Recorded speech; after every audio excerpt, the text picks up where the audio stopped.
J'ai un ami à moi qui voyage à travers le monde pour acheter des peaux. Il vend des fourrures.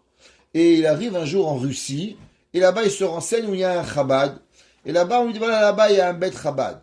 Donc il arrive chez ce Bet Chabad-là, et dans le Bet Chabad, il voit une grande photo d'un enfant.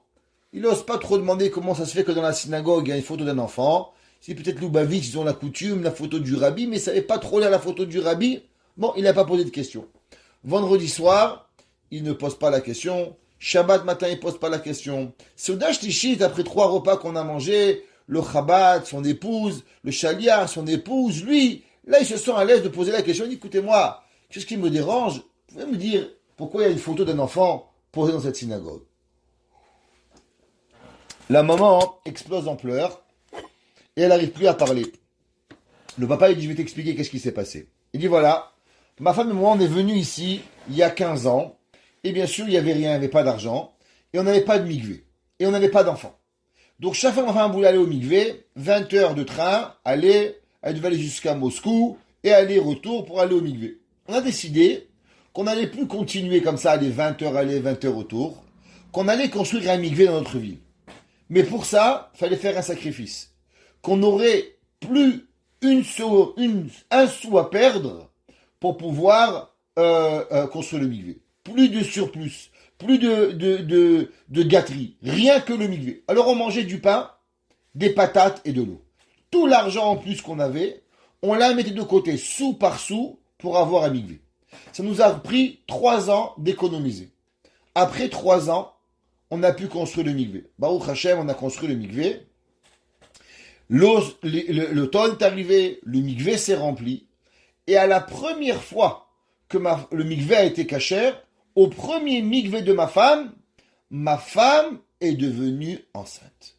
Baruch Hashem, quel simcha, quelle joie. Vous imaginez ce mikvé, qu'est-ce qu'il nous a apporté? Et là, on a eu un petit garçon. Un garçon magnifique, beau, mignon, gentil.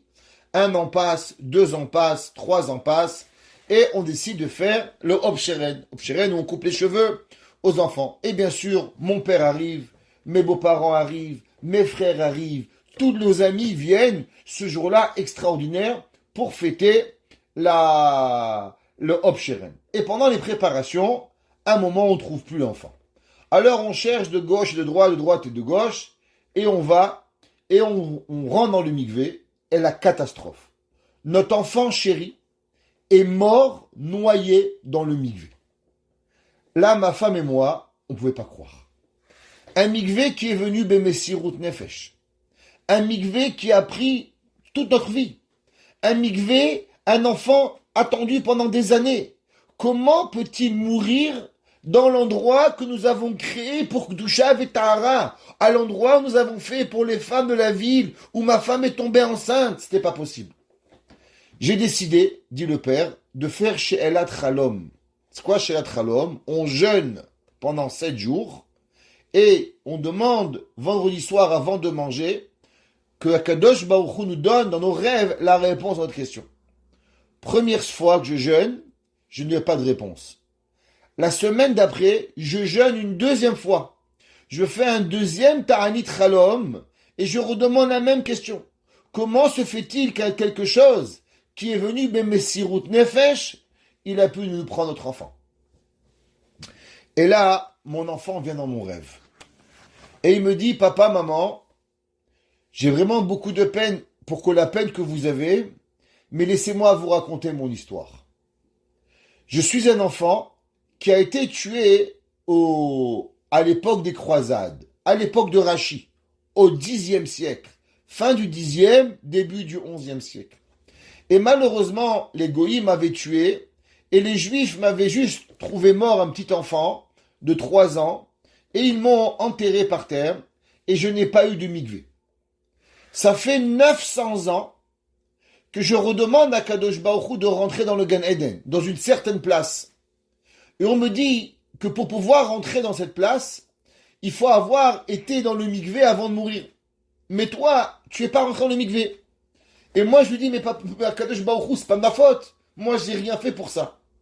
Alors, on essaie de me chercher un mikvé qui était à la hauteur de ma neshama, pour que je puisse redescendre sur terre, aller au mikvé et toucher des sphères énormes dans le Gan Eden. Et on n'avait jamais trouvé.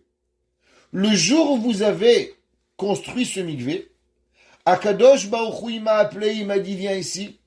J'ai enfin trouvé un mikvé à ta hauteur. Azorim bedima berina iktsoro.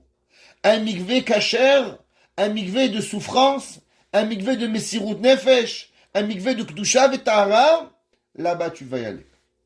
Alors je suis venu et j'ai passé 3 ans où vous m'avez gâté, vous m'avez élevé, mais j'avais seulement 3 ans à vivre. En vérité, vous aurez jamais dû avoir des enfants, même pas une fois. Le fait que maman est tombée enceinte était un miracle qui ne pouvait même pas exister. Mais sachez que maintenant, je suis dans une place dans l'Olam Haba que personne n'y peut m'atteindre. Et mon ami me raconte que le papa lui dit, voilà, c'est l'enfant qui est avec nous. C'est l'enfant qui a vécu chez nous.